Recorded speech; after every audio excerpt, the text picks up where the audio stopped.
বৈশাখী উৎসব ঘিরে নানা আয়োজনের মুখর পার্বত্য জনপদ।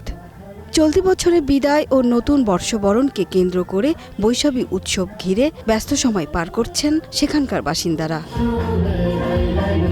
আমরা এখানে এসেছি বৈশর গড়িয়া নাচ দেখতে। ওই স্মৃতি ধরে রাখার জন্য আমরা প্রতি বছর গড়িয়া নৃত্য করে থাকি। আমরা অনেকে আসছি আমাদের গ্রাম থেকে অনুষ্ঠান দেখার জন্য। খাগড়াছড়িতে বাংলাদেশ ত্রিপুরা কল্যাণ সংসদের আয়োজনে বৈশ ও চৈত্র সংক্রান্তি উপলক্ষে ঐতিহ্যবাহী গড়াই নৃত্য, দলীয় নৃত্য সহ মনোজ্ঞ সাংস্কৃতিক অনুষ্ঠানের আয়োজন করা হয়। এর আগে খাগড়াছড়ি শহরে বের করা হয় বর্ণাঢ্য মঙ্গল শোভাযাত্রা। এতে অংশ নেন পাহাড়িরা। রাঙ্গামাটিতে বিজু, সাংরাই, বৈশু, বিশু, চাংক্রান, চাংলান, পাতা ও বিহু উপলক্ষে শুরু হয়েছে 4 দিনের নানা কর্মসূচি।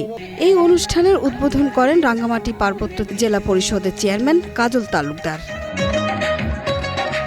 এই উৎসবকে ঘিরে বৃহস্পতিবার সকালে রাঙ্গামাটি শহরে একটি শোভাযাত্রা বের হয়। শোভাযাত্রায় বিভিন্ন ক্ষুদ্র নৃগোষ্ঠীর তরুণ তরুণীরা নিজ নিজ জনগোষ্ঠীর ঐতিহ্যবাহী পোশাক পরে অংশ নেন। এ আয়োজনের মাধ্যমে পাহাড়ি জনগোষ্ঠীর হারিয়ে যাওয়া সংস্কৃতি ও ঐতিহ্যকে বিলুপ্তির হাত থেকে রক্ষা করবে বলে মনে করছেন আয়োজকরা। সুরাইয়া অনু, গ্রিন নিউজ ডেস্ক।